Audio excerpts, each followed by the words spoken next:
Antes de irmos para o último relato, se ainda estiver por aqui, comente o horário que está assistindo. Gosto de saber quem assiste os relatos até o final. Bem, vamos continuar.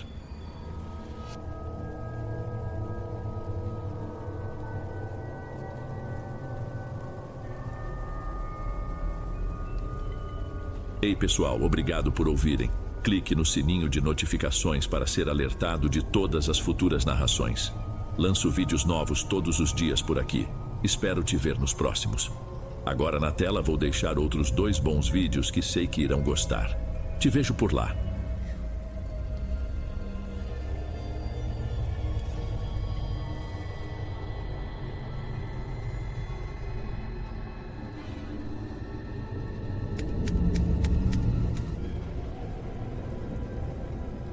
Boa noite, Dom. Eu me chamo Valentina. Durante muito tempo as pessoas me perguntaram se eu era curandeira, benzedeira ou apenas alguém que fazia simpatias. Para ser sincera, nunca defini isso com clareza, pois a vida me ensinou que certas coisas não cabem em rótulos. Cresci numa área rural, onde meu pai Domingos e minha mãe Sara lutavam para tirar sustento de uma pequena plantação, além de criarem poucas cabeças de gado. Eles sempre acreditaram no visível e no invisível e me transmitiram, sem discursos elaborados, a certeza de que o mundo é maior do que os olhos enxergam. Quando eu era pequena, notei que tinha uma sensibilidade diferente. Sentia de forma intensa o humor das pessoas, como se um pensamento triste ou uma preocupação pesada se revelasse para mim sem esforço. Não entendia aquilo como um dom ou maldição, apenas achava que fosse algo normal para qualquer criança. Fui descobrindo aos poucos que não era tão normal assim. Minha mãe dizia que eu parecia escutar o que os outros guardavam no fundo do peito. Meu pai, mais prático, pedia apenas que eu fosse cautelosa, pois nem todo mundo gosta de ver seus segredos expostos, mesmo quando não dizemos uma palavra sobre eles. Casei nova com um rapaz que trabalhava em lavouras. Não tínhamos grandes ambições. Queríamos uma casa simples, algumas ferramentas e um canto sossegado para formar família. Minha sogra nos cedeu um pedaço de terra e, nesse lugar, comecei a me aprofundar naquilo que fazia sem saber nomear direito. As pessoas chegavam até mim por curiosidade ou desespero. Algumas vinham pedir chá para dor no corpo. Outras falavam de sustos que não passavam. Eu tentava ajudar, rezava baixo, preparava banhos com ervas colhidas na horta ou nos arredores. Nunca anunciei isso formalmente, mas o boca a boca é poderoso. Pouco a pouco, a casa ganhou fama de casa da moça que vê o que ninguém vê. Nesse período, eu não cobrava valores fixos. Cada um contribuía como podia. Um punhado de feijão, algumas mandiocas, um pouco de milho ou até uns ovos de galinha. Não me importava com o pagamento, e sim com a sensação de ser útil. Minha mãe me ensinou: nem toda energia que entra pela porta traz flores. Eu não entendia muito bem, mas gravava as palavras na memória. Não demorou para perceber que havia uma contrapartida. Cada pessoa que vinha buscar ajuda deixava um rastro de histórias, mágoas e medos. Eu me sentia empurrada a absorver aquilo mesmo sem querer. Certas noites, eu sonhava com quem atendi no dia anterior. Acordava com o peito apertado ou a cabeça cheia de vozes que não pareciam minhas. Meu marido se preocupava, achando que eu estava sobrecarregada, mas eu insistia que era só cansaço. A gente sempre arruma desculpa quando não sabe exatamente o que explicar. Devo confessar que, ainda jovem, fiquei assustada com minha própria sensibilidade. Eu sabia quando um conhecido adoecia, mesmo antes de alguém me contar. Bastava sentir um incômodo repentino ou sonhar com aquela pessoa. Em alguns casos, era possível orientar a pessoa sobre algo simples, como repouso, um chá ou uma prece específica. Em outros, eu apenas observava, sem coragem de dizer nada, pois não tinha certeza do que estava se passando e não queria bancar a dona da verdade. Foi nessas andanças entre erros e acertos que percebi como o povo ao redor reagia a mim. Alguns tinham curiosidade e chegavam com respeito, esperando que eu lhes abrisse o caminho para uma cura ou um alívio espiritual. Outros me olhavam de longe desconfiados, sussurrando que eu mexia com o que não devia. Sempre tem quem julgue, mas aprendi a não me magoar. Quando a gente vive no campo, precisa ser forte de várias maneiras. Uma das primeiras vezes em que entendi o quão fundo essa questão poderia chegar foi quando uma vizinha trouxe a filha. A menina não dormia direito e, segundo a mãe, acordava quase toda a madrugada tremendo e chorando.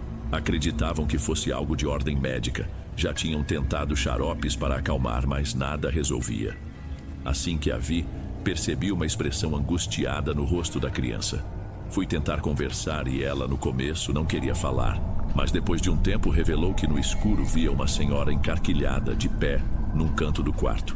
A menina a chamava de a velha sem rosto. Isso me arrepiou por dentro. Perguntei com cuidado se a garota podia me descrever melhor. Ela balançou a cabeça nervosa, dizendo que não conseguia ver feições. Só uma figura magra e corcunda que se aproximava devagar, como se esticasse os braços para ela. Para a mãe, aquilo não passava de imaginação de criança. Eu não tinha tanta certeza, pois já ouvira relatos parecidos. Recomendei um banho de ervas suaves, algumas orações e coloquei um pouco de sal em pontos estratégicos da casa. Não tinha fórmula mágica, mas queria ao menos amenizar o medo da criança. O tempo passou e essa mesma vizinha voltou agradecida, dizendo que a menina andava mais calma. Fiquei feliz, mas não pude ignorar que naquela noite após a visita, sonhei com uma mulher idosa, de costas, parada na minha sala. Eu me mexia no sonho, tentava chamá-la, mas ela não atendia. Acordei sobressaltada, achando que fosse só reflexo do que ouvira da menina. Então segui a vida, sem dar maior importância. A questão é que, no meio desse cotidiano de rezas e chás, aconteciam outras coisas que me davam calafrios. Eram sensações, pressentimentos de que eu estava captando o lado obscuro de quem batia na minha porta. Muitas vezes não se tratava de maldade voluntária, mas de pesos emocionais que aquelas pessoas carregavam. E eu, ao absorver isso, ficava mais vulnerável a experiências estranhas. Meu marido não via nada, mas notava minha inquietação. Você precisa aprender a se proteger. Rezar é bom, mas não se meta em assuntos que ultrapassem o seu limite. Eu concordava na teoria, porém, na prática, era difícil recusar ajuda a quem chegava em prantos, buscando alívio. Foi assim que deixei a porta aberta para o que viesse, acreditando que minha fé seria suficiente para segurar a onda. Porém, não é tão simples. Um certo dia, um rapaz apareceu de mãos trêmulas, dizendo que tinha visões à noite. Quando perguntou se eu poderia, com minhas rezas, afastar o mal que o perseguia, não hesitei em tentar. Fiz um ritual básico, aspergi a água benta que peguei na igreja local, rezei o Pai Nosso e algo que minha mãe me ensinou. Entreguei um vidro de óleo consagrado para ele passar antes de dormir. Ele saiu me agradecendo, com lágrimas de esperança no rosto. Nas horas seguintes, porém, senti uma dor de cabeça insuportável, algo que nunca tivera. Fiquei de cama até a tarde seguinte. Nesse intervalo, sonhei que era perseguida por um vulto de passos pesados. Acordei transpirando com um peso no peito, sem conseguir explicar à minha família o que acontecia. Depois, a dor cedeu, mas ficou uma desconfiança incômoda de que tinha absorvido alguma energia ruim do rapaz, mesmo sem culpa. Aquilo me deixou em alerta. Os dias se passaram e em uma tarde minha filha me chamou até o quintal agitada. Explicou que um homem havia batido no portão. Quando perguntei como ele era, ela descreveu um sujeito alto, de chapéu largo e postura encurvada, olhando para o chão. Ela pediu que ele esperasse, mas ao voltar para me avisar, quando fomos até lá juntas, não havia ninguém. Demos uma volta ao redor, chamamos, mas o silêncio dominava. Voltei para casa com o pressentimento de que algo estranho estava rondando. Nos dias seguintes, ela comentou outras vezes que via um homem do mesmo tipo, espiando de longe, mas sempre que eu tentava verificar, nada encontrava. Pensei que pudesse ser apenas uma ilusão ou uma brincadeira de criança, mas ela insistia, dizendo que aquele olhar a deixava assustada. Era como se fosse real para ela. Meu coração ficava angustiado, pois eu entendia que, se fosse fruto da imaginação, não causaria tanto medo sincero. À medida que isso se repetia, também comecei a perceber objetos fora do lugar em casa, mesmo sem ninguém ter mexido. Canecas sumiam e apareciam em pontos opostos do cômodo. Barulhos vinham do telhado à noite, como se algo pesado andasse por lá. Comentei com meu marido, que tentava tranquilizar, dizendo que podiam ser gambás ou outro bicho típico. Mas em meu íntimo, eu sentia que não era questão de animal. Havia um clima carregado, uma opressão que parecia crescer. Foi então que certo dia minha filha começou a falar de coisas ainda mais esquisitas. Disse ter visto num canto do quintal uma porção de insetos correndo em círculos, grandes e pretos. Quando fui verificar, não achei nenhum. Ela tremia ao me contar, jurando que estavam todos ali há pouco, mas tinham sumido de repente. Minha própria percepção me dizia que o espaço parecia mais frio do que o normal. Um arrepio no ar, nada objetivo, mas muito real para mim. A partir daí, notei que não era apenas minha filha que tinha experiências estranhas. Meu filho também comentou algo sobre barulhos à noite perto da janela dele, como se alguém arranhasse as madeiras. Tentei ficar acordada para ver se pegava algum animal ou transeunte, mas nada acontecia quando eu estava alerta. Porém, sempre que deitava e o sono chegava, ele acordava dizendo que ouviu o arranhar de novo. Acompanhar esse tipo de mistério consome a alma da gente. Foi quando um homem com quem eu tinha pouco contato apareceu na minha porta dizendo que eu precisava ajudá-lo com uma forte ansiedade, pois não dormia direito. Fiz o de sempre. Preparei um chá de ervas calmantes e rezei sobre um pano branco que lhe entreguei para pôr no travesseiro. Ele saiu agradecido. E eu, no fim daquela tarde, comecei a sentir uma inquietação, uma sensação de que algo estava me observando enquanto eu mexia na cozinha. Tentei ignorar, mas a inquietude cresceu a ponto de eu largar a colher e sair, respirando fundo no quintal. Meu marido percebeu e veio perguntar se eu estava bem. Respondi que sim, que era só cansaço. Não queria preocupá-lo mais do que já estava. Contudo, por dentro, eu sabia que a atmosfera da casa ficava cada vez mais densa após cada visita, como se parte das sombras dos outros ficasse retida ali. Alguns dias depois, recebi 2 pessoas que afirmaram sentir dores estranhas, tonturas e até pesadelos fortes depois de passarem aqui anteriormente. Não me acusavam de nada, mas vinham na esperança de resolver esses sintomas. Isso me fez pensar no que minha mãe falava. Toda vez que você mexe com o oculto, absorve um pouquinho dos problemas que não são seus. Se não souber descarregar, aquilo vai se acumulando. À noite, sentei com meu marido num banquinho que tínhamos atrás da casa, perto de um matinho ralo, e coloquei tudo para fora. Contei minhas desconfianças, meus medos, a impressão de que uma presença estranha se alojara no lugar. Ele me abraçou e, sem saber como resolver, apenas me deu força, dizendo que não devíamos deixar isso avançar. Também comentou que, em uma ocasião, vira à distância algo que parecia uma mulher esgueirando-se entre as árvores, mas achou melhor não me contar antes. Com essa confissão, decidi reforçar as orações pela casa, borrifar água benta em cada canto, pôr raminhos de arruda nas janelas.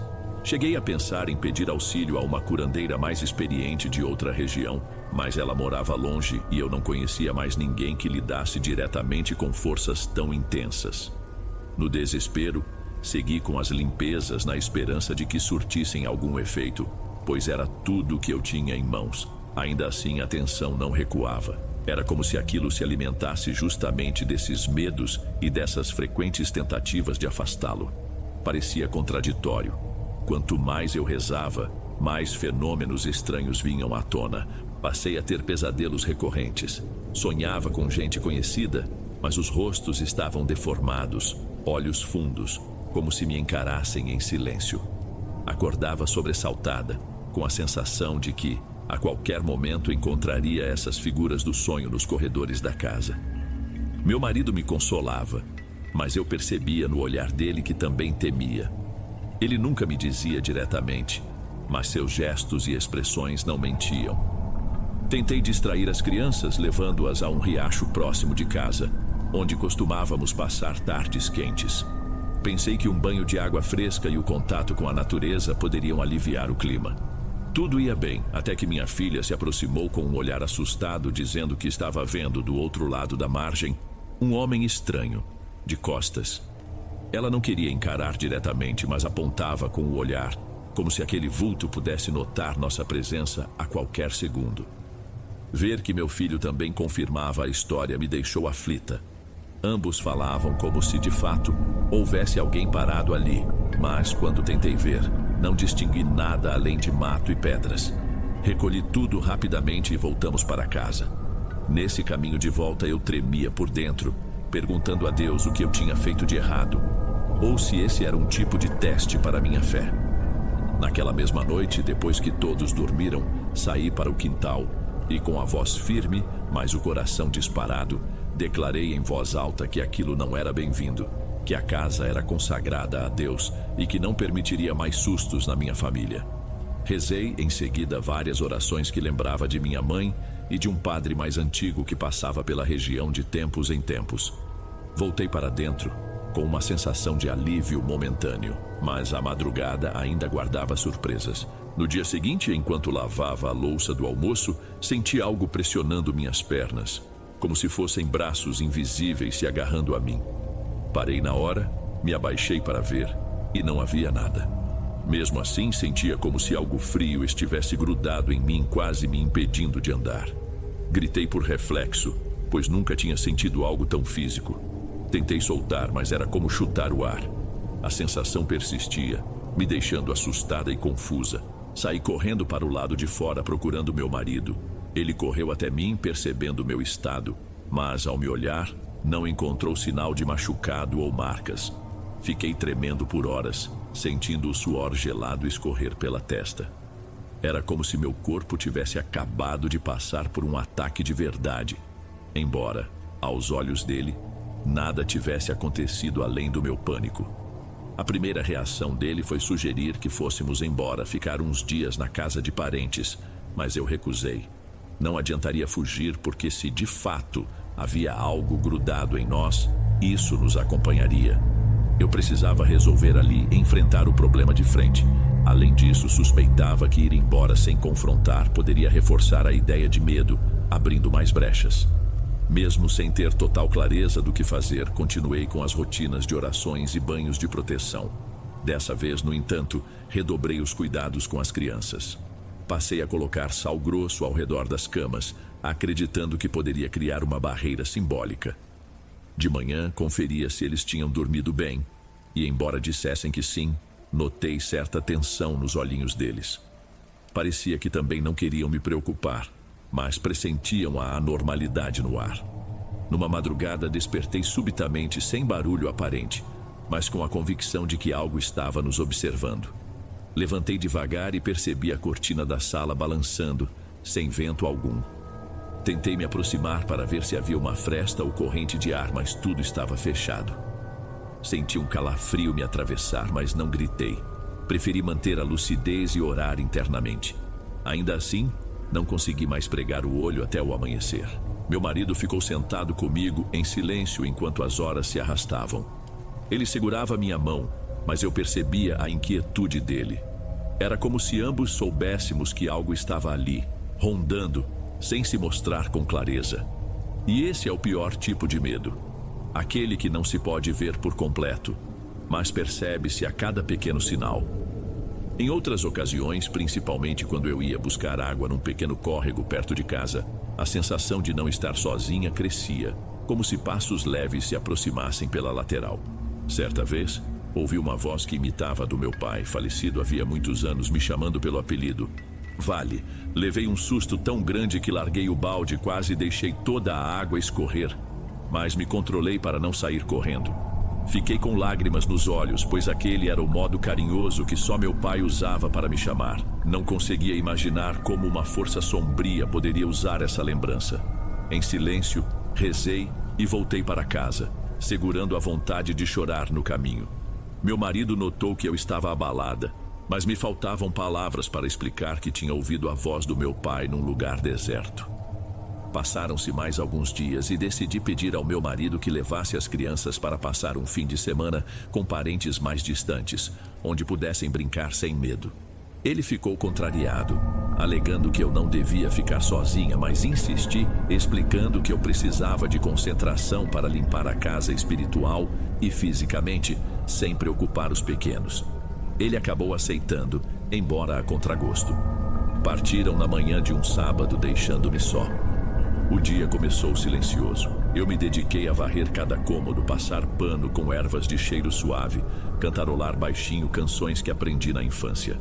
Acendi velas brancas em alguns pontos específicos, pedindo que a luz dissipasse qualquer treva se realmente estivesse impregnada ali. Sentia o suor na nuca, pois minha mente estava alerta a cada ruído, cada corrente de ar. O tempo todo, me parecia que alguém me espreitava pelos cantos. Em certo momento, ouvi passos vagarosos no quintal.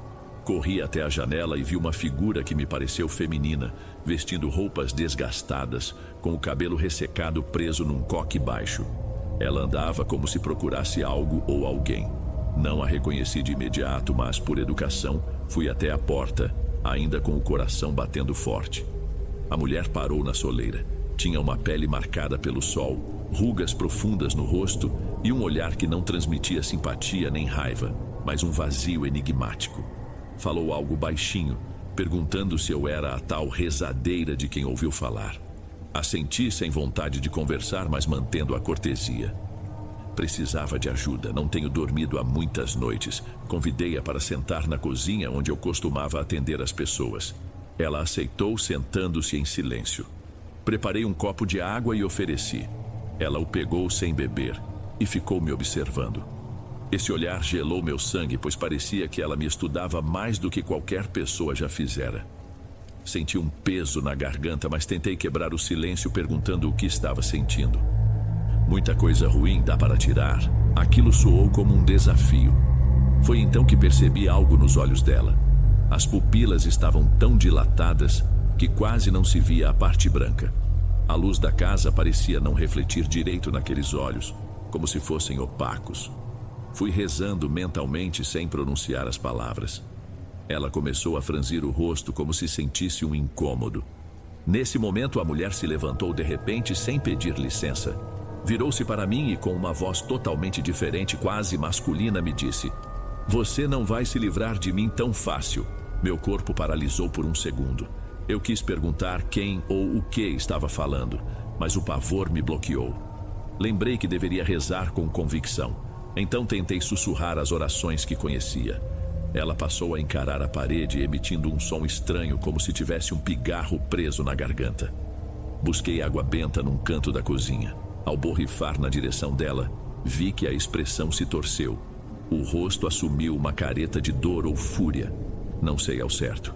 Senti o ambiente todo pesar, como se o ar ficasse denso. Meu peito ardia, mas não recuei. A figura então se voltou para mim e, com uma voz muito mais grave, disse coisas que não entendi. Palavras desconexas, sons guturais. Arriscaria dizer que não era português. Firmei minha fé e continuei jogando pequenos respingos de água benta, pedindo a Deus que afastasse aquela presença. Ela começou a tremer, levando as mãos ao rosto como se quisesse cobri-lo. Em determinado ponto, a mulher soltou um grito abafado e cambaleou para fora, deixando o copo de água intacto na mesa. Fui atrás, temendo que desmaiasse. Mas, assim que alcancei a porta, procurei por qualquer vestígio dela. Não encontrei pegadas marcadas e ainda chamei minha vizinha, perguntando se tinha visto alguém passar. Ela respondeu que não vira nada de diferente. Parecia que a mulher tinha simplesmente desaparecido. Senti um calafrio e minha primeira reação foi fechar tudo e me ajoelhar. Passei um bom tempo rezando ali mesmo, chorando de uma angústia que eu não sabia de onde vinha. Quando meu marido e meus filhos retornaram, tentei esconder o acontecido, mas eles notaram minha palidez. Minha filha perguntou se eu estava doente, e eu apenas disse que estava um pouco fraca. Por dentro, eu tinha medo de que aquela aparição voltasse, ou que resolvesse atacar alguém da minha família. A partir daí, dormi com os olhos semicerrados, sempre vigilante, e mantive velas acesas no quarto por algumas noites. Meu maior susto veio quando meu filho, que até então estava bem, começou a tossir sem parar, reclamando de um aperto no peito. Levamos ao posto de saúde local, mas não encontraram nada grave. Disseram para observar e dar remédios convencionais. Ele mal conseguia dormir. Acordava dizendo que sentia algo roçando na garganta, como se fosse um fio que subia e descia. Ver meu filho definhar em poucos dias era insuportável. Comecei a rezar sobre ele, mas parecia que minha fé estava abalada ou que a coisa era mais forte do que eu. Passei a trocar compressas, fazer inalações caseiras, tudo que me ensinavam e que eu mesma sabia.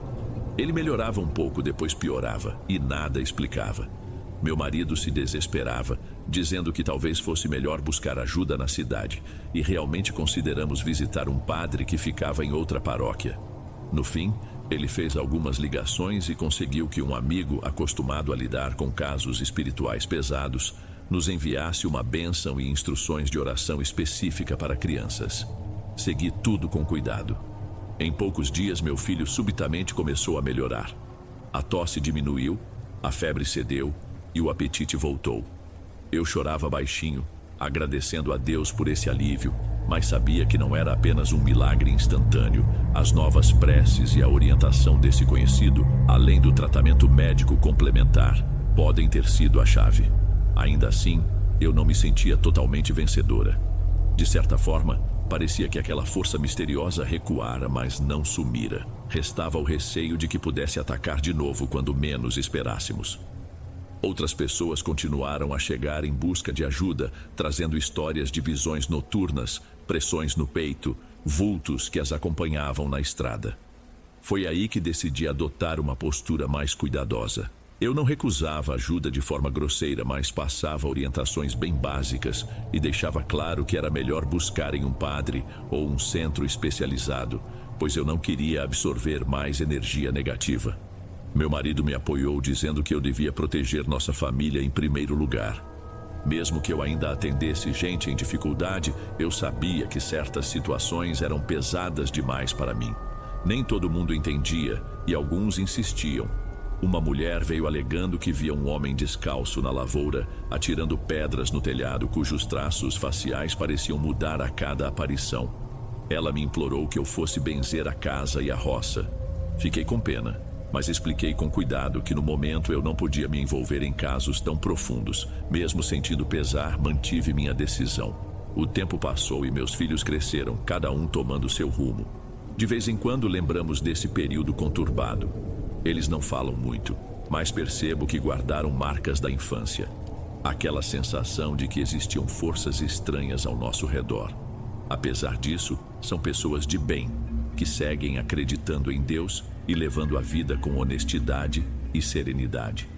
Isso me enche de gratidão. Ainda ajudo pessoas, mas de um jeito mais restrito. Sempre recomendo que não se disponha a carregar o sofrimento dos outros sem cuidado, pois algumas dores não são apenas emocionais, mas também espirituais, e nem todo mundo tem estrutura para lidar com isso. Aprendi na prática que a fé sem cautela pode nos jogar em abismos de onde não saímos facilmente. Certo dia reencontrei aquela vizinha cuja filha via a velha sem rosto.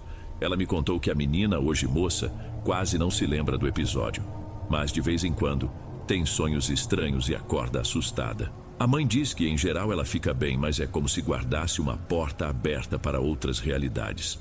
Segui o conselho que já me era habitual: procurar ajuda de pessoas de fé, fazer ritos de proteção, sempre com responsabilidade, sem tentar ser heroína.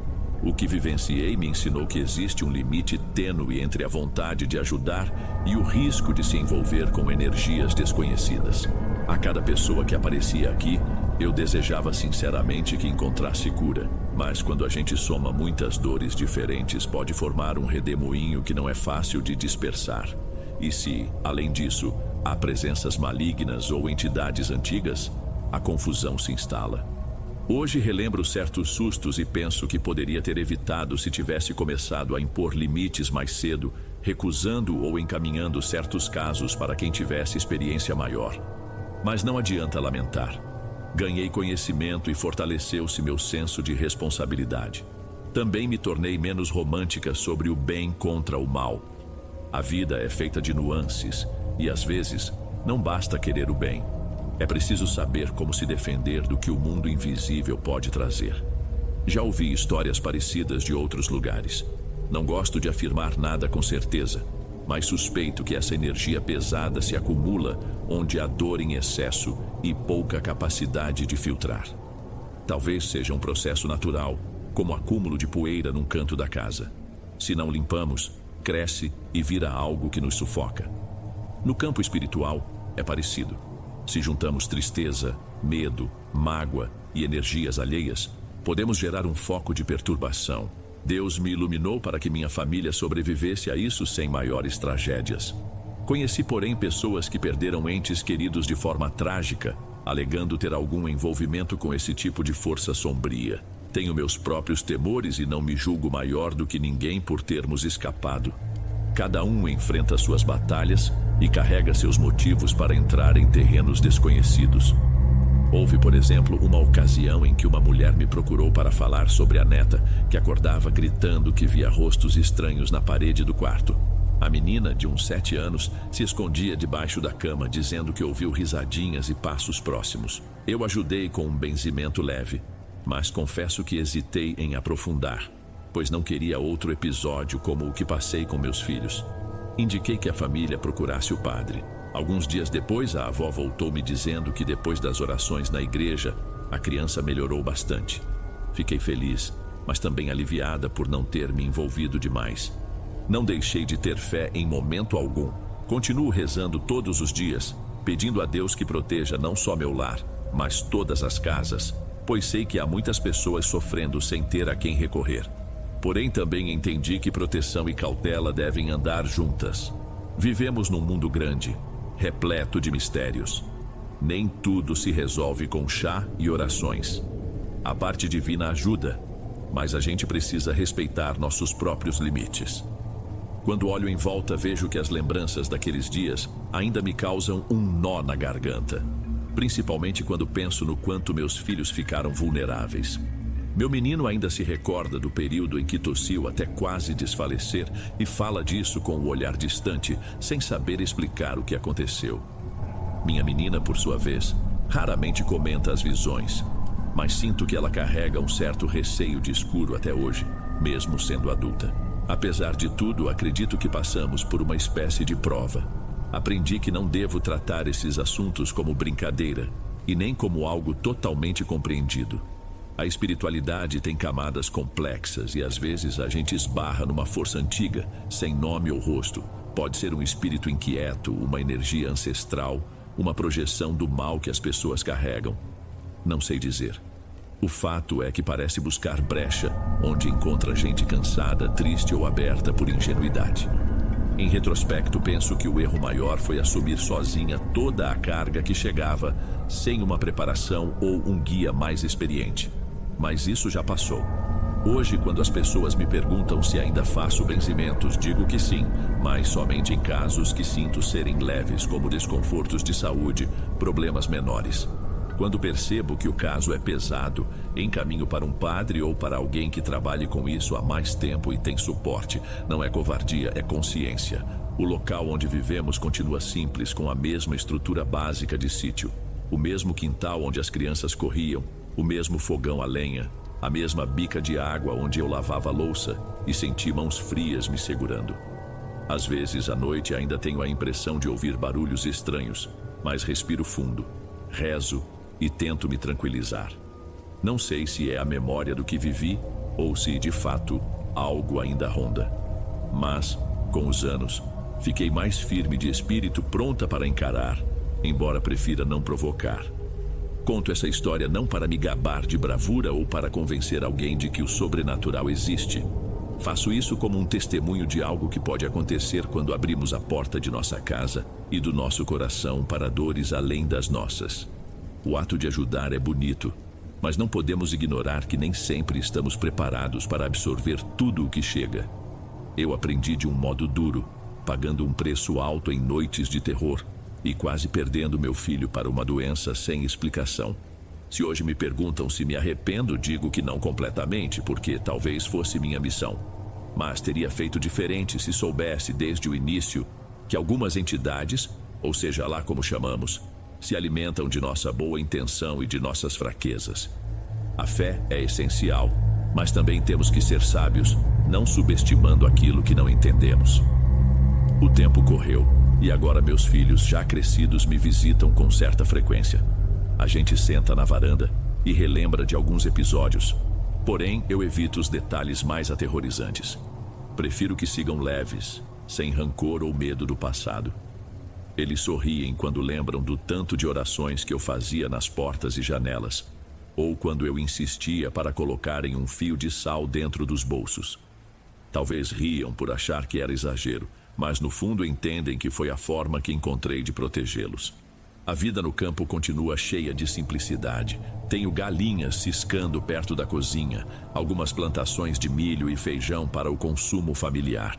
Às vezes, um ou outro conhecido aparece para um cafezinho contando novidades da região, e sempre tem quem traga alguma história esquisita de assombração ou aparição. Eu escuto com atenção, oriento o que posso, mas não deixo mais que essas histórias se instalem no meu lar. Com educação, sugiro que busquem mais ajuda ou se voltem diretamente para a fé que professam, seja na igreja, seja em outra crença. Mantenho no coração a certeza de que existem muitos mistérios por aí, e a maior parte deles talvez permaneça sem explicação. Não sou dona da verdade, apenas uma mulher que experimentou na própria pele o quão real pode ser o sofrimento gerado por algo invisível. Alguns chamam de espíritos, outros de demônios, outros ainda de energias negativas. O nome não importa tanto. O que sei é que não se deve brincar com isso. Certo dia, li em um livro simples que achei por acaso uma frase que me marcou. Para cada pequena sombra, há um foco de luz esperando para brilhar, mas é preciso abrir as janelas certas. Interpretei essa frase como um lembrete de que não estamos sozinhos, de que há algo maior que nos protege se mantivermos a fé viva.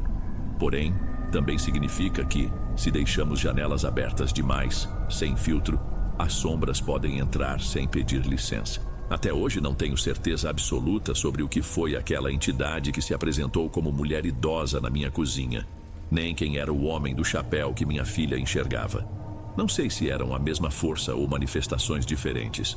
Talvez fossem variações de algo maior, algo que tinha encontrado meu endereço energético. Ou talvez fossem apenas reflexos de tantos casos que atendi, acumulados na minha mente. O importante é que sobrevivi, minha família sobreviveu, e sinto que saímos mais fortes. Por muito tempo tive pesadelos e acordava sobressaltada, mas aprendi a mentalizar a luz de Deus ou de algo superior, a me cercar de intenções positivas. Com isso, os pesadelos foram se tornando mais raros, até virarem lembranças distantes. De vez em quando, sinto um calafrio repentino e me pergunto se é um aviso, mas já não corro para procurar velas e rezas desesperadas. Respiro, analiso, rezo com calma, busco equilíbrio. É assim que sigo. Nesta altura da vida, continuo vivendo nessa mesma casinha simples. Se alguém me pergunta, você ainda reza pelas pessoas? Respondo que sim, mas explico que há limites na forma como posso intervir. Se eu sentir que a questão é mais profunda, sugiro outros caminhos de fé ou profissionais especializados. Não serei arrogante a ponto de dizer que posso curar qualquer mal. O mundo é vasto, cheio de enigmas, e aprendi que cada um deve lidar com a sua parte. De vez em quando escuto histórias de gente que mergulhou fundo em práticas espirituais sem ter qualquer orientação ou base religiosa sólida. Alguns se deram bem, ganharam fama de poderosos, mas outros acabaram perdidos, sofrendo crises, atraindo acontecimentos perturbadores. Não julgo ninguém, mas me lembro da minha própria trajetória. Gosto de pensar que não devemos meter a mão onde não enxergamos o fundo. Se hoje escrevo esta história, é para que sirva de reflexão. Quem lê pode achar que é tudo fantasia ou exagero. Não me ofendo. Também me perguntei muitas vezes se não estava exagerando, se minha cabeça não criava parte do que acontecia, mas testemunhei coisas que deixariam qualquer cético sem fala. Vi meu filho definhar sem explicação médica, ouvi vozes que imitavam falecidos queridos, senti toques impossíveis. Se isso é ilusão, me pareceu real o bastante para desestabilizar uma vida inteira. Ainda me lembro do cheiro que surgiu na cozinha quando aquela estranha se levantou, um odor como de mofo misturado a algo velho e guardado havia décadas. Lembro também dos olhos do meu filho pedindo socorro enquanto suava e respirava com dificuldade. E me recordo da minha filha pequenina, suando frio, dizendo que vira uma porção de insetos enormes em volta dela. Nada disso é comum. Então, prefiro acreditar que o que vivemos foi um encontro com algo além do natural. Aos poucos fui refazendo os laços de confiança comigo mesma. Parei de me sentir culpada, pois entendi que ninguém me ensinou a lidar com esse universo. Eu apenas fazia o que podia, com boa vontade. Talvez essa experiência fosse inevitável, parte de um processo maior para me mostrar que há um limite entre ajudar e carregar. Aprendi que proteger a própria casa não é egoísmo, é uma necessidade. Não dá para doar o que a gente não tem. Se eu pudesse dar um conselho a quem, porventura, perceba ter alguma sensibilidade para o invisível, diria: fortaleça sua fé ou encontre um sistema de crenças que possa te guiar. Procure mentores, seja no âmbito religioso ou terapêutico. Não se lance sozinho nesse mar desconhecido, pois há correntes muito fortes que podem te puxar. E, acima de tudo, tenha cuidado para não subestimar o que não compreende por inteiro. Minha jornada não me transformou em uma pessoa amarga ou ressentida. Continuo acreditando na bondade das pessoas. Continuo gostando de plantar flores no quintal, de cozinhar para quem me visita. Sou a mesma Valentina, mas com cicatrizes que não se veem por fora. Cicatrizes que, de certa forma, me tornaram mais alerta. E quando vejo alguém sofrendo de forma parecida, sinto empatia, mas também mantenho a prudência de não me afundar junto. Vez ou outra, alguém pergunta se faço algum tipo de reunião ou se participo de um centro espiritual. Sempre respondo que não segui por esse caminho. Gosto de rezar do meu jeito, conversar com Deus na minha intimidade e, se sentir que posso oferecer uma bênção, faço de coração. Porém, não desejo me tornar símbolo ou referência. Sou apenas uma mulher que viu de perto como o mundo físico se cruza com algo além do que podemos medir. Encerro este relato com a esperança de que sirva como um sopro de cuidado. Nem tudo que é invisível é mal. Acredito que exista muita luz e proteção também. Mas quando o escuro aparece, ele não pede licença. Precisamos estar preparados ou pelo menos conscientes de que nem sempre a gente consegue dar conta de tudo sozinho. Eu tive minha família e a fé que minha mãe plantou em mim. Sem isso, talvez teria sido trágico. Então, valorizo cada oração que me sustentou nesse caminho árduo. Que cada um faça sua reflexão. Não é minha intenção causar pânico, mas sim partilhar que o sobrenatural para quem viveu na pele não é só história de assombração. É algo que pode tocar nossa rotina, nosso corpo e nossos laços familiares. Pode adoecer mentes, pode bagunçar corações. Porém, a fé, a firmeza de propósito e o entendimento de nossos limites podem funcionar como paredes sólidas diante de qualquer tempestade invisível. Assim me despeço contando que sigo em frente cuidando do meu lar e agradecendo a Deus por cada dia de tranquilidade que conseguimos conquistar. O que passamos me fez ver a vida de outro jeito, mais atento, mas não menos esperançoso. E espero de alguma forma que meu testemunho ajude você a pensar um pouco mais sobre a importância de proteger sua casa, sua energia e seus amados, sem, no entanto, perder a compaixão por aqueles que sofrem e procuram algum tipo de luz. A minha luz, ainda que pequena, continua brilhando, mas aprendi a mantê-la dentro de mim, bem guardada, oferecendo apenas quando estou segura de que posso lidar com as consequências.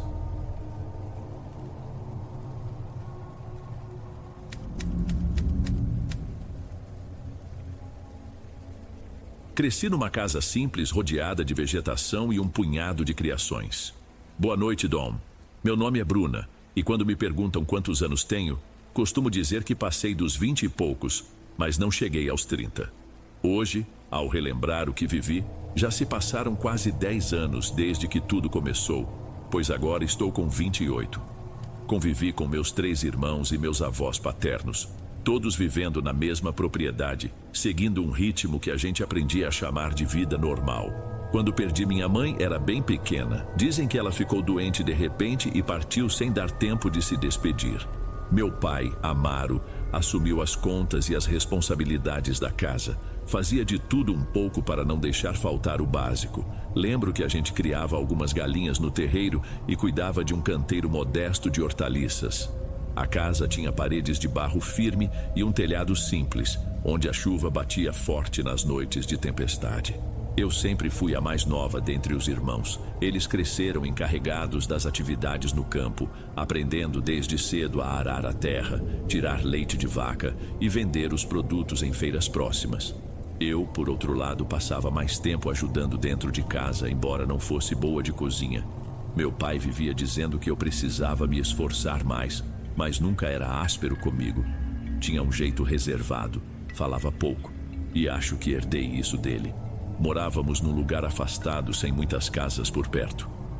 Quando comecei a frequentar a escola rural, percebi que tinha menos amigos do que a maioria das crianças. Eu era tímida, falava baixo e me sentia sempre deslocada. Talvez porque meus irmãos já não tivessem paciência de brincar comigo, ou porque minhas roupas eram simples demais e viviam com remendos que minha avó costurava à mão. Minha avó, Dona Débora, me ensinou muitas coisas que não se aprendem na escola. Falava de rezas, de simpatias e de como certas ervas podiam proteger a casa de energias ruins. Para ser sincera, eu nunca entendi direito, mas respeitava tudo que ela fazia. De vez em quando via uns objetos estranhos guardados em potinhos de vidro no canto do quarto dela. Um dia, arrisquei perguntar o que era e ela apenas respondeu: "Cada coisa tem sua serventia, menina, mas nem tudo é para se mexer." Ela rezava todas as manhãs diante de um pequeno altar de santos e velas. Acreditava que isso impedia qualquer azar de cair sobre a família.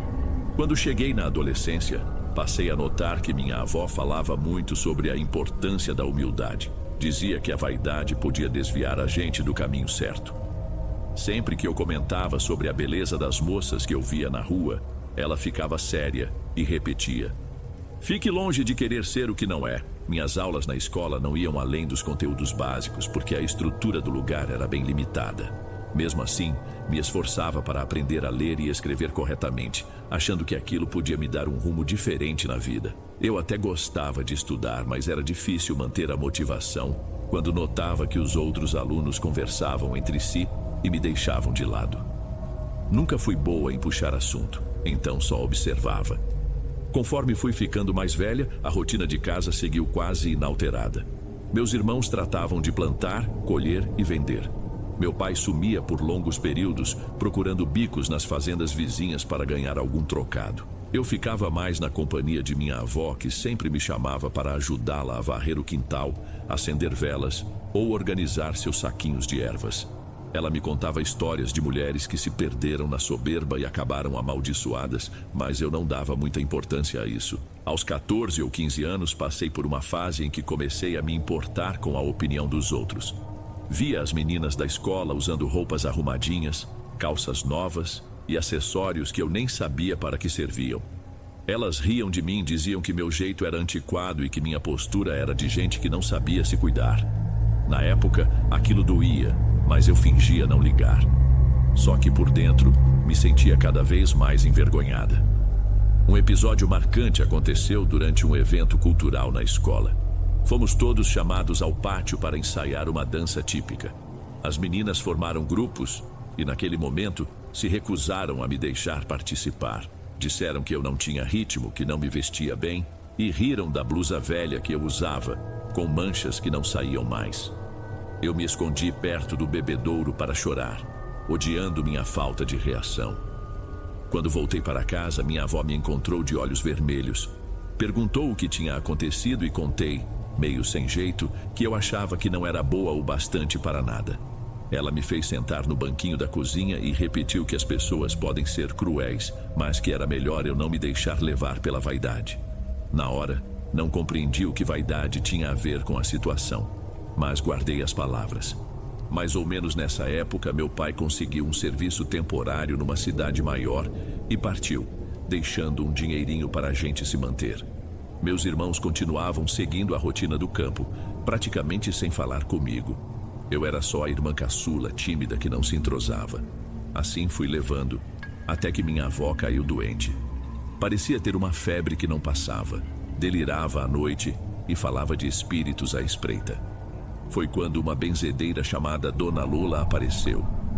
Dona Lola chegou com um cheiro intenso de defumação. Passou a noite do lado da cama da minha avó, rezando, sobrando fumaça de ervas e passando um chá amargo na testa dela. Achei tudo muito estranho, mas depois de um tempo a febre da vovó baixou. Ela continuou fraquinha, mas melhorou aos poucos. Assim que se sentiu um pouco mais forte, me chamou de lado e disse: "Nem tudo que é rezado é sagrado, minha neta." Fiquei confusa, mas não quis questionar. Algum tempo se passou e quando completei 19 anos, meu pai voltou da cidade. Apareceu com algumas economias, achando que seria bom eu estudar fora. Ele acreditava que se eu aprendesse um ofício, poderia ajudar melhor nas despesas da família. Fiquei feliz e com medo ao mesmo tempo, mas acabei aceitando a ideia. Então parti para uma cidade média, sem nomear onde, levando minhas poucas roupas numa mala velha. Encontrei um quartinho barato numa casa de cômodos. O lugar era simples, com paredes de tinta descascada e um corredor estreito que dava acesso aos banheiros compartilhados. Eu me inscrevi num curso de costura e moda porque gostava de trabalhos manuais e isso parecia promissor. Chegando lá, me deparei com jovens que tinham um estilo completamente diferente do meu. Roupas modernas, maquiagens elaboradas e uma segurança que eu nunca tinha visto. Já no primeiro dia de aula, senti aquele clima de estranheza que me perseguiu na escola rural. As pessoas se conheciam ou formavam grupinhos e eu ficava de canto, sem ter muito o que dizer. Minha roupa era sempre a mesma e meu cabelo vivia preso numa trança, pois eu não tinha paciência ou dinheiro para salão. Observava as outras moças do curso e me perguntava se um dia eu seria vista como alguém da turma. Certa tarde, depois de uma aula sobre corte de tecido, escutei risadas vindas do corredor. 2 garotas cochichavam e olhavam para mim. Soltei um suspiro, perguntando a mim mesma por que esse filme parecia se repetir. Tentei ignorar, mas aquilo foi me incomodando. Fui embora com um nó na garganta. No caminho, notei uma portinha com um letreiro escrito à mão: consultas espirituais, amarrações, simpatias de beleza. Parei, curiosa. Pensei, será que isso existe mesmo? Mas fui embora sem criar coragem de entrar. Os dias se arrastaram, eu continuava me sentindo esquisita e deslocada, mas ao mesmo tempo vinha uma vontade enorme de me transformar. Tinha hora que eu encarava o espelho do banheiro coletivo e desejava ter outro rosto, um jeito mais confiante, roupas mais bonitas. Pensava que, se eu tivesse a oportunidade, faria algo para ninguém me ignorar. Até que certa noite voltei naquele mesmo endereço. A porta estava aberta, uma luz fraca iluminava um balcão repleto de frascos. Entrei e me deparei com uma mulher de meia idade com turbante colorido na cabeça. Ela se apresentou como Dona Elaine. Olhou para mim e perguntou: "Você veio procurar ajuda para mudar algo na sua vida?" Deu um meio sorriso, como se já soubesse a resposta. Não precisei explicar muito. Ela comentou que via em mim uma aura triste, insegura, e que eu carregava um desejo de ser notada. Confesso que me espantei. Não entendi se era um truque ou se ela lia meus pensamentos. Só balancei a cabeça, confirmando. Ela pegou um baralho de cartas gastas e pediu para eu cortar. Em seguida, interpretou símbolos e imagens que apareciam. Falou de oportunidades na cidade, da solidão que eu sentia e de um caminho alternativo caso eu quisesse investir numa ajuda espiritual. Quando ela mencionou essa ajuda espiritual, pensei 2 vezes, mas perguntei do que se tratava. Ela então disse: "É um ritual de atração e beleza, mas tem seus custos, entenda isso." Não era um custo em dinheiro, explicou, mas algo relacionado à nossa entrega e respeito por determinadas entidades. Acabei saindo de lá com um frasquinho de líquido vermelho escuro, um batom de cor vibrante e instruções rabiscadas num papel. Ela me ensinou um pequeno ritual. Eu deveria me trancar num lugar tranquilo, acender uma vela, passar aquele batom enquanto recitava umas frases, pingar 3 gotas do líquido em algo pessoal e dizer umas palavras que eu mal sabia pronunciar. Dizia que a força invocada me tornaria mais confiante, mais atraente, mas que eu teria que fazer oferendas semanais para manter o favor. Voltei para o meu quartinho meio atordoada, guardando os objetos no fundo de uma gaveta. Por um tempo me perguntei se aquilo era loucura. Lembrei dos avisos de minha avó sobre simpatias perigosas, mas depois de uma tarde de piadinhas no curso, resolvi arriscar. Fiz o ritual numa madrugada silenciosa, com medo que alguém me ouvisse. Acendi a vela, pinguei o líquido numa pequena toalha, passei o batom e pronunciei as palavras anotadas. Quase não consegui ler tudo, mas ao terminar senti uma ligeira tontura. Um calor subiu pelo meu rosto. Apaguei a vela e fui dormir, com o coração disparado. No dia seguinte não notei nada extraordinário de imediato, mas ao chegar no curso, uma das minhas colegas, que raramente falava comigo, se aproximou e comentou que eu parecia mais bonita. Fiquei surpresa, quase sem reação. Outra garota me perguntou se eu tinha mudado o corte de cabelo, porque estava com um ar diferente. Aquilo me deixou eufórica, mas também me assustou. Passei o dia inteiro sentindo uma mistura de prazer e pavor. Depois de alguns dias, continuei percebendo alterações sutis no comportamento das pessoas. Alguém me convidou para um grupo de estudos. Outro colega perguntou se eu queria tomar um café, coisa que nunca tinha acontecido antes. Eu não tinha as roupas mais bonitas, mas decidi comprar uma blusinha barata e fazer ajustes com as técnicas de costura que aprendia. Aos poucos, fui me sentindo menos isolada. Dona Elaine me orientara a fazer a oferenda toda sexta-feira, acendendo uma vela vermelha, colocando flores e um copo de bebida para agradecer à entidade que me auxiliava. Fiz isso sem muito questionamento, meio hipnotizada pelo resultado. Notei que a cada semana eu me sentia mais segura em sala de aula. Minha timidez não desapareceu por completo, mas era como se as pessoas me enxergassem de outro jeito. Inclusive, alguns rapazes passaram a me notar e eu nunca estivera na posição de ser cortejada. Com o passar do tempo, comecei a ter sonhos estranhos. Sonhava com uma mulher alta, de roupa escura, que me encarava de um canto do quarto. Acordava assustada, mas não via nada. Pensei que fosse só ansiedade. Continuei as oferendas porque temia perder aquele poder recém-adquirido.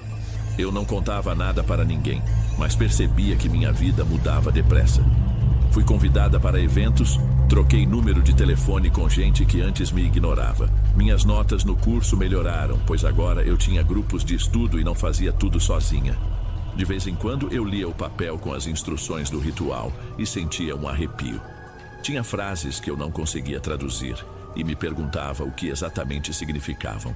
Tentei perguntar à Dona Elaine, mas ela dizia para eu não me preocupar, que o importante era manter a fé e respeitar a energia invocada.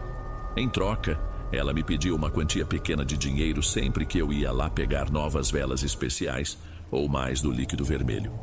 Certo dia, uma colega do curso chamada Bianca notou que eu estava com um batom diferente do habitual. Ela era curiosa e pegou o tubo sem pedir, brincando de passar nos lábios. Aquilo me deixou aflita.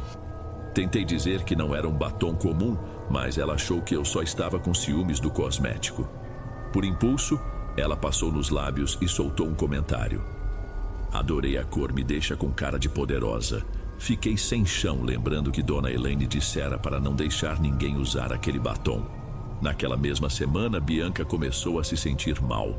Faltou a algumas aulas, dizendo que tinha febre e enjoos fortes. Fiquei preocupada, mas não sabia o que fazer. Se fosse mesmo culpa do batom, eu seria a responsável. Mas como contar uma história dessas a alguém que não acreditaria?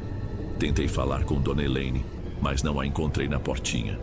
Um vizinho da região comentou que ela tinha deixado o lugar repentinamente, como se vivesse mudando de endereço para não levantar suspeitas. A situação ficou estranha.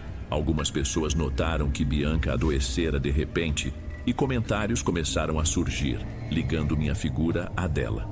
Uns diziam que, desde que se aproximou de mim, ela ficou estranha. Tentei ignorar, mas o peso na consciência me consumia. Tive pesadelos com mais frequência. Sonhava que alguém batia na minha porta de madrugada, mas, ao abrir, não via ninguém. Passava o resto da noite acordada, deitada na cama, suando frio. Depois de alguns dias, Bianca foi internada. Disseram que o estado dela era preocupante, com sintomas que os médicos não decifravam direito. Ela ficou internada por várias semanas e eu me senti desesperada, achando que meu pacto ou o uso do batom podia ter desencadeado isso. Precisava de ajuda, mas Dona Elaine não aparecia mais. Tentei queimar o batom e o papel com as orações, mas a vela que usei para queimar se apagou sozinha 3 vezes. O fogo parecia não pegar direito nos objetos.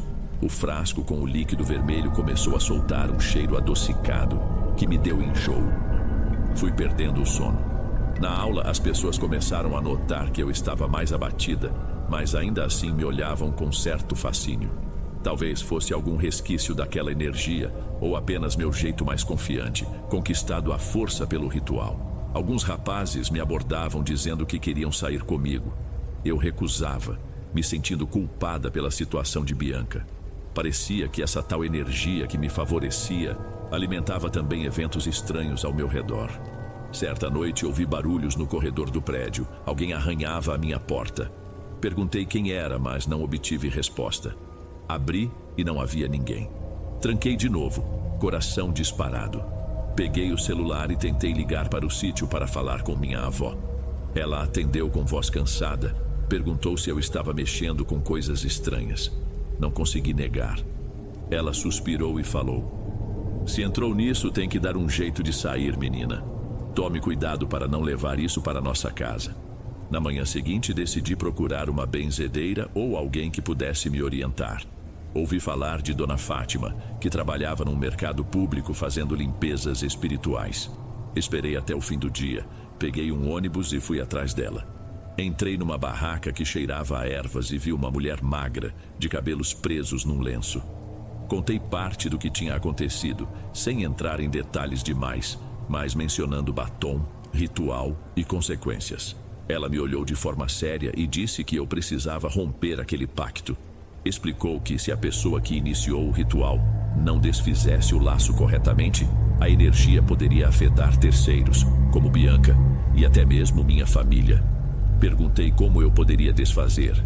Ela respondeu que eu teria que renunciar ao favor recebido e destruir o objeto principal do feitiço. Expliquei que não conseguia queimar nada. Ela sugeriu então um ritual inverso, mas avisou que não era garantido ser simples. Voltei para o meu quartinho decidida a tentar. Naquela noite arrumei tudo: a vela vermelha, o papel com as frases, o batom, o frasco com o líquido. Apaguei a luz e tentei recitar as mesmas frases ao contrário, implorando para anular o pacto. No meio disso senti um peso enorme no ar, como se o quarto estivesse sufocante. A vela tremulou e de repente apagou sozinha. Um cheiro enjoativo surgiu, misturando perfume doce e algo azedo. Meu espelho tremeu sobre a mesinha, quase caindo. Aquilo me assustou profundamente. Corri até a barraca de Dona Fátima no dia seguinte e contei o que houve. Ela pediu para eu respirar fundo e me instruiu a ir a um local que fosse considerado sagrado, ainda que abandonado, como uma capelinha, e destruir os objetos lá usando água benta e orações simples. Ela me deu um vidro de água benta, dizendo para eu não vacilar em nenhum momento. Comentou também que, se a entidade se manifestasse, eu não deveria dialogar, apenas rezar. Demorei alguns dias para criar coragem enquanto a situação de Bianca no hospital continuava preocupante. Alguns colegas do curso me falaram que os médicos não entendiam o que ela tinha. Minha consciência pesava cada vez mais. Márcio, um rapaz que tinha começado a se aproximar de mim, percebeu que eu andava nervosa. Perguntou o que estava acontecendo, mas não tive coragem de falar do ritual. Ele notou que eu estava diferente. Mesmo assim, ainda me olhava com uma curiosidade estranha, meio fascinado, meio desconfiado. Finalmente, numa noite de sábado, peguei um táxi e fui até a tal capelinha abandonada, que ficava num bairro antigo. Levei comigo todos os itens: o frasco, o batom, o papel, velas e uma caixa de fósforos. Ao entrar ali, senti um calafrio. A capela estava vazia, com bancos empoeirados, janelas quebradas e um altar sem imagens. Acendi uma vela branca que Dona Fátima me dera e coloquei tudo sobre um banco de madeira.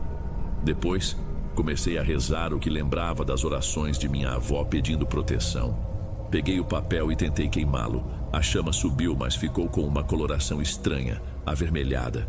O papel soltou uma fumaça que me fez tossir. Em seguida, tentei queimar o pano onde antes eu pingava o líquido. Ele resistiu um pouco, mas acabei conseguindo chamuscá-lo.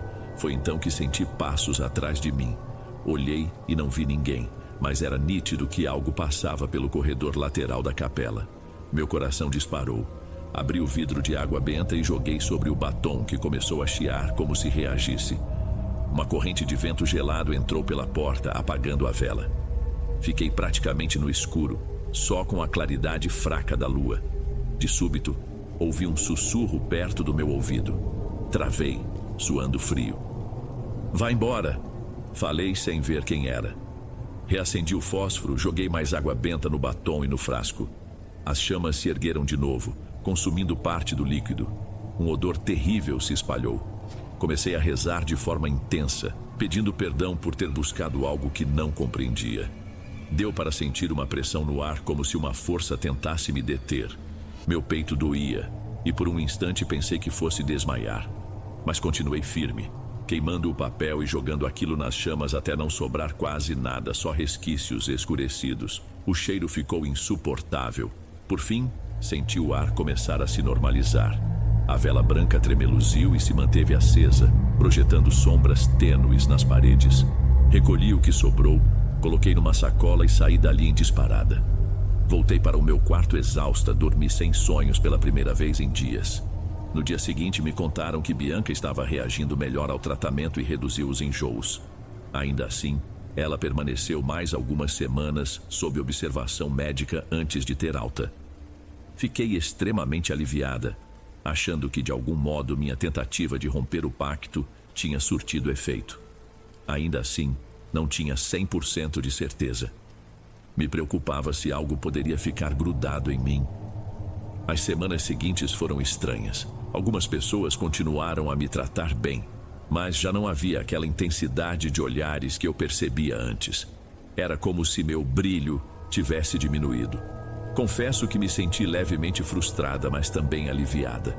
Já não tinha os sonhos assustadores e a vela vermelha que eu usava nas oferendas virou um resto de cera que joguei fora. Notei que, inclusive, Márcio se afastou um pouco, como se não visse mais em mim aquilo que antes o atraía.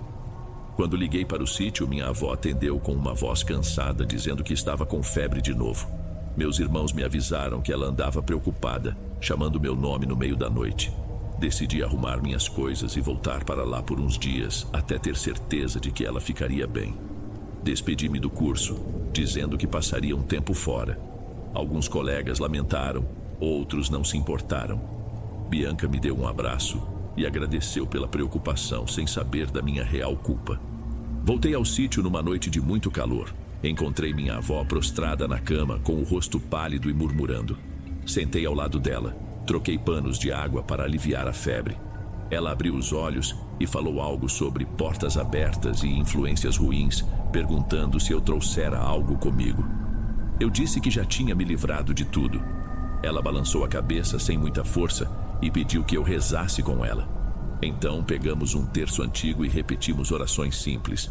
Os dias passaram e minha avó foi se recuperando aos poucos. A febre diminuiu e ela conseguiu levantar da cama. Meus irmãos só sabiam que eu tinha voltado para ajudar, não faziam ideia do que ocorrera na cidade. Meu pai continuava viajando para conseguir trabalho. Enquanto isso, eu passei a cuidar da casa, tirar leite do gado no amanhecer e procurar não pensar mais em batons e rituais. Ainda assim, havia algo no ar que me deixava inquieta. Às vezes, eu acordava de madrugada com a sensação de que tinha alguém do lado de fora da janela. Não via nada, mas o receio me perseguia. Minha avó contou que tinha feito seus próprios rituais de proteção, espalhando ervas no quintal e rezando para que nada de ruim nos alcançasse. Achei melhor não insistir em entender. Só queria esquecer o que fiz. Uma tarde, mexendo num velho baú dela, encontrei cadernos com anotações de rezas e simpatias. Pareciam escritos antigos. Li algumas passagens e notei que falavam de pactos similares ao que eu fiz, alertando que o preço costuma ser alto.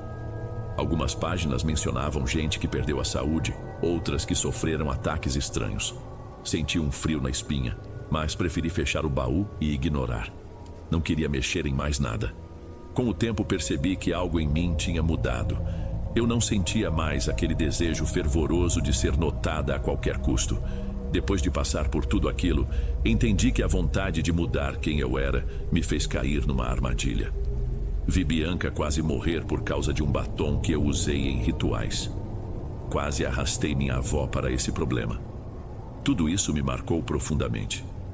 Minha avó foi se fortalecendo e, ao ver isso, eu sentia uma paz crescendo. Meus irmãos me perguntavam se eu voltaria para o curso de costura ou se ficaria por ali mesmo. Respondi que ainda não sabia, precisava de um tempo para botar a cabeça em ordem. Perguntavam também por que eu parecia mais séria e eu só desconversava. O rancho não era nada perfeito, mas ao menos tinha o silêncio das noites estreladas, longe do barulho da cidade. Uma manhã, enquanto cuidava do terreiro, vi que meu telefone tocava. Era uma colega do curso, dizendo que Bianca estava quase boa e que Márcio andava perguntando de mim. Agradeci as informações, mas não quis voltar para a cidade naquele momento. Precisava ficar longe de tudo que pudesse me lembrar simpatias e obrigações semanais. A cada sexta-feira que passava, eu só acendia uma vela simples na cozinha, em agradecimento pela saúde de minha avó, sem rituais complicados. Os dias se transformaram em semanas. Meu pai deu as caras trazendo um pouco de dinheiro. Falamos sobre a possibilidade de eu retomar o curso, mas ele deixou que eu decidisse sem pressão. Percebi que, por hora, a vida simples do sítio me parecia mais segura. Contei apenas que eu precisava de um tempo em casa, sem explicar o porquê. Uma noite, sonhei que estava no meio de um corredor estreito, igual ao da casa de cômodos onde eu morava na cidade. Ao fundo, enxergava a figura de uma mulher alta, de lenço colorido, me chamando com a mão. Acordei assustada, pois era muito semelhante à Dona Elaine. Será que ela ainda estava por lá, enganando outras pessoas?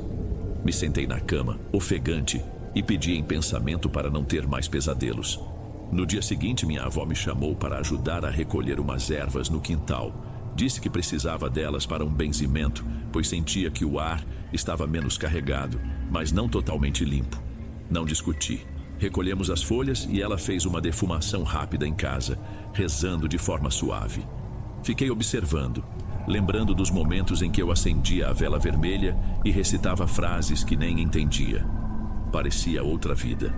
Uns amigos antigos do sítio apareceram perguntando se eu pretendia costurar roupas para vender.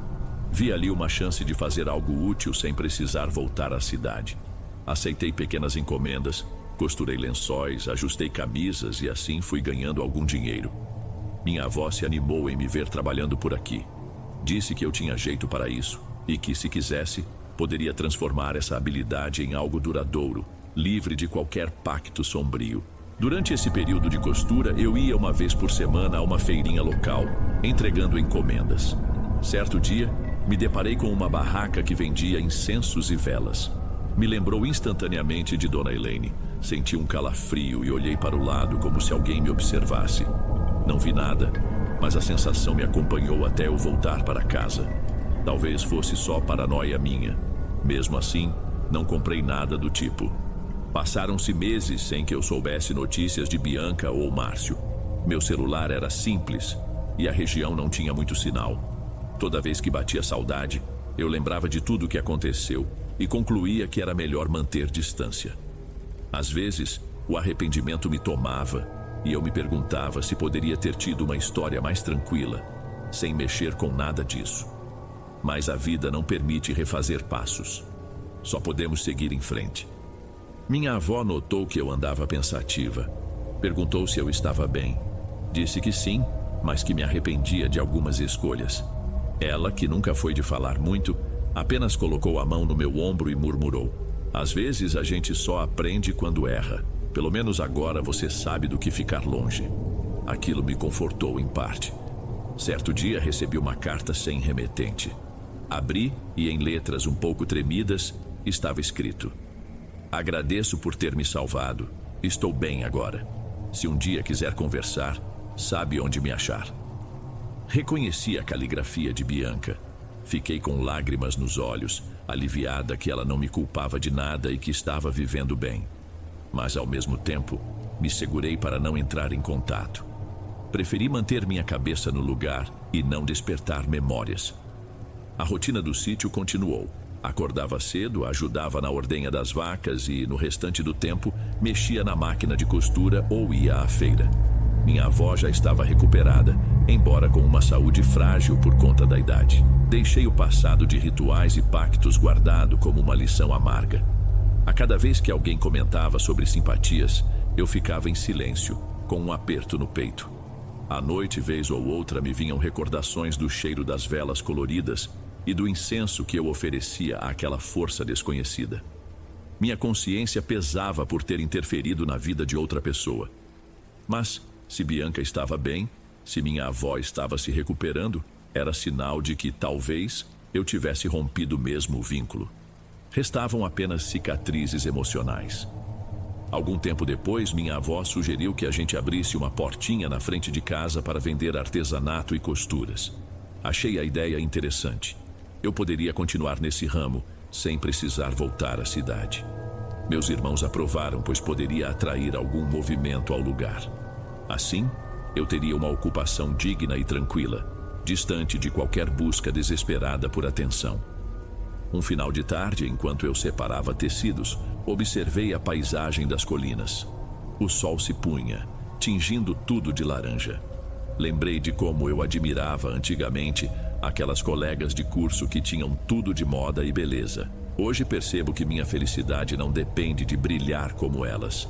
Aprendi do jeito mais difícil que não é saudável querer forçar o olhar dos outros sobre mim, principalmente quando isso envolve forças e consequências que não sei controlar. Mais alguns meses passaram e recebi a visita de um homem que disse conhecer Márcio. Ele deixou um recado. Márcio tinha ido estudar fora e perguntou por mim. Agradeci a gentileza e não retornei, preferindo deixar o passado quieto. Talvez fosse melhor assim, cada um seguindo o próprio caminho. Minha avó, numa noite, me chamou para sentar perto do fogão a lenha e contar como as coisas tinham sido na cidade. Contei uma versão resumida, falando de decepções, piadas, dificuldade de adaptação. Ela só escutou, me fitando de forma compreensiva. Não precisei entrar em detalhes sobre o ritual. Mesmo sem explicar, ela parecia entender que algo fora do normal aconteceu e que eu estava, agora, livre desse fardo. Com o tempo, notei que os comentários no sítio sobre a estranheza da nossa família se acalmaram. Aparentemente, não havia mais rumores de bruxaria rondando a casa, e isso me trouxe uma serenidade que eu não sentia havia meses. Criei coragem para voltar a rezar no pequeno oratório da minha avó, onde ela mantinha uma vela branca acesa de vez em quando. Não me aprofundava em simpatias, mas valorizava as orações simples, sem frases estranhas. Certa vez, enquanto dormia, sonhei novamente com uma figura feminina, mas dessa vez ela me parecia distante, como um vulto que se esfumava em meio a um corredor. Acordei sem pânico, só com a sensação de que finalmente ela estava indo embora. Interpretei isso como um sinal de que aquela presença do passado, ligada à minha vaidade, estava se desfazendo por completo.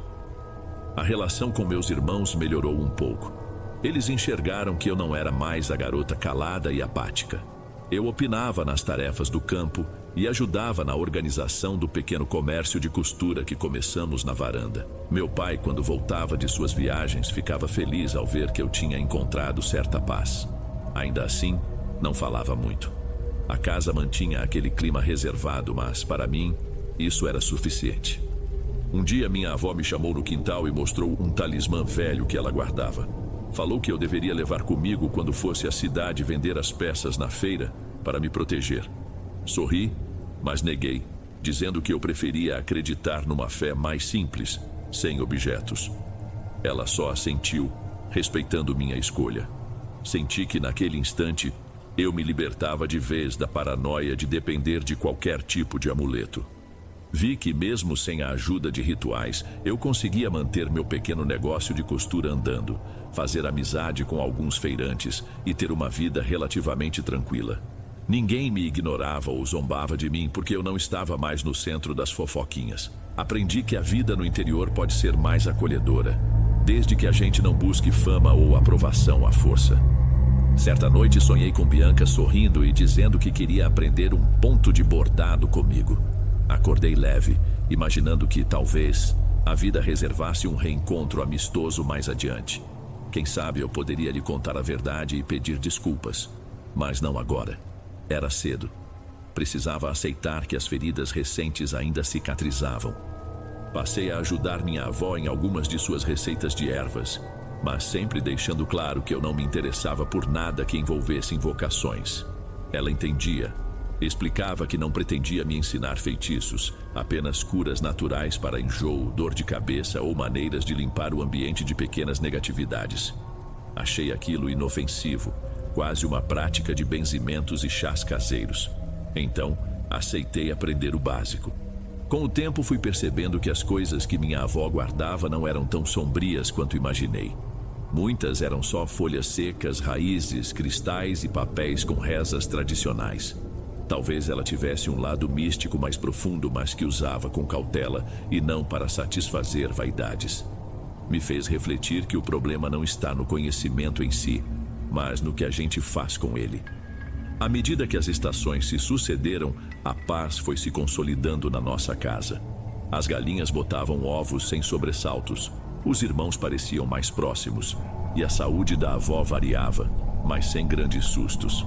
Eu me sentia renovada, quase como se tivesse renascido depois de um sufoco. Lembrar da cidade ainda me dava calafrios, mas me confortava saber que eu tinha me libertado. Certo dia, um rapaz do povoado, notando minha habilidade com a costura, perguntou se eu não queria costurar roupas para o coral da igreja local. Topei sem hesitar, vendo ali uma oportunidade de expandir meu trabalho. Passei a dedicar semanas a confeccionar uniformes simples, mas bem acabados. As senhoras da igreja me elogiavam, dizendo que eu tinha mãos abençoadas. Eu sorria, meio tímida, mas grata. Era a primeira vez que eu sentia reconhecimento saudável, sem culpa. Uma tarde, minha avó pediu para eu ler para ela algumas páginas de um livro antigo que falava de santos e simpatias. Li sem problemas. Ela ficou feliz. Disse que gostava de ouvir minha voz. Nessa hora, me lembrei de como na infância eu falava pouquíssimo. Era tão travada que às vezes nem respondia aos chamados. Agora, eu conseguia conversar numa boa, mesmo ainda sendo reservada.